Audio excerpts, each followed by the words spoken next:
Remember the danger of familiarity. There are young people here now. You are doing well and you leave your parents. You see some of these are old folks still doing what they were doing while they were young. Mama is still carrying wood in the village and the man is here giving donations to churches. I'm not against it, but make sure that in all your lifting you do not forget those who helped you. There are many people who do not take care of their families, but sometimes you come to us as men of God and you bless us with millions, whereas the family members are suffering. It ought not to be so. Are we together now? Yes, sir. There are homes that the moment you see special plates, you know visitors are coming. They kill chicken and it's the head and the legs that the children eat. You see them standing somewhere around the kitchen as beggars in their own homes, while visitors that will betray you tomorrow, they come and they have the choice meals. I'm planting in you a seed of honor. Beware of neglecting what is close to you. The greatest gifts in your lives are the ones around you. Your father, your mother, anything you cannot pay for is God's gift to you. Don't allow your children hate you because of how you dishonor them. They go out of the house and they are treated as kings. They return back home and they are treated as rubbish. Same thing with parents. There are many young people, parents remain in the office because their children, let me tell you, there is nobody who runs away from an atmosphere of honor. There are many men today who cannot go home. Christians, as soon as they enter their homes, dishonor speaks everywhere.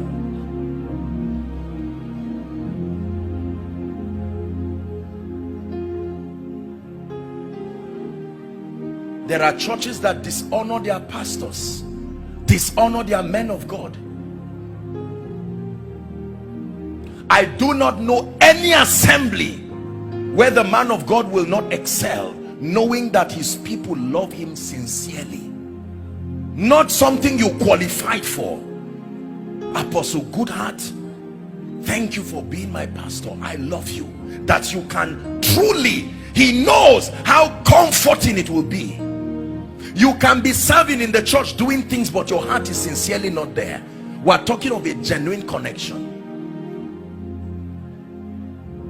Let me therefore propose a few things to you as I attempt to round up. Number one, you must make a covenant with yourself and your life and your destiny, that for as long as you are planted in this assembly under God, make it a point of duty that you will stand and you will die with your pastor. Make it a point of duty that you will see to it that as he follows Christ, you are giving him the best of your support and everything. Extend that same mentality to your boss. Extend that same mentality to your children. Can I tell you this? There are many young people today who hate their parents because the parents never believed in them. They went elsewhere. Your father is not the person who gave birth to you. Your father is the person who believed in you enough to invest. Maybe this is a word that God is giving a few parents. Be careful the words you use on your children, the way you tear them down. Someday the sun will go down and the little boy today who is helpless will come to a position where you may be ashamed to lay claims. Everybody's destiny is divided into the morning stage, the afternoon stage, the evening stage, and the night stage. It says, so then teach us to number our days, that we may apply our hearts unto wisdom. This is a key that has changed my life. I'm honored today to be part of the life. This is why I'm sent to the body of Christ. You do not know what joy it gives me. Do you know, aside from being a man of God, my greatest personal legacy as a human being is to be one who lived his life loving the Lord and sincerely being a shoulder for many people. Aside being a man of God, the meaning of my name is the way to love, and it's a very powerful name. I bless my parents 1,000 times for being that discerning to give me such a name. I sincerely love people. I don't use people. I don't try to, no. Return to the place of genuine honor. Return to the place of genuine honor. Honor to God. There are some of us, I know now, I want to say something in 1 minute and then we're done. There are many of us here who, even though we are a congregation, the truth is, I want to tell you an uncomfortable truth.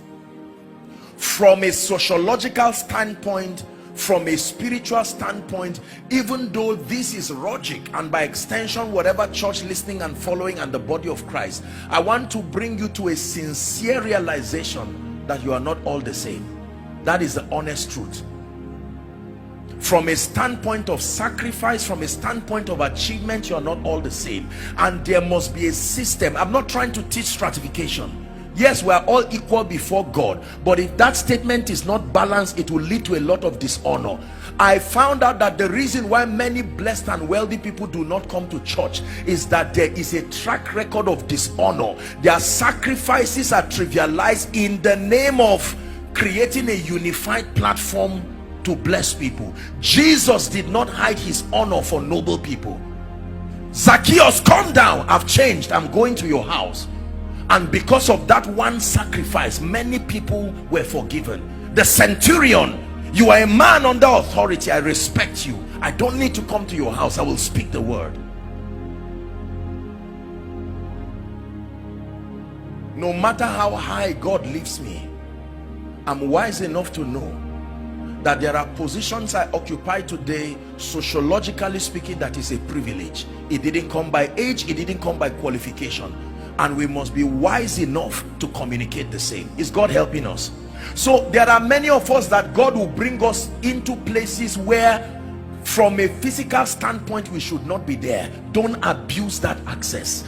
When God gives you access to the ears, the hearts, the hands of kings and nobles, do not trivialize it. One time I was going to pray for a first-class traditional ruler in this nation, and when I got there, there are these people, I don't know what they call them, the ones who hold whip and ensure compliance, those guys there.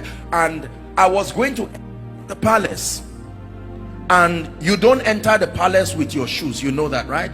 But the man said no. He said enter, and the people were surprised. I said no sir, please let me take off my shoes.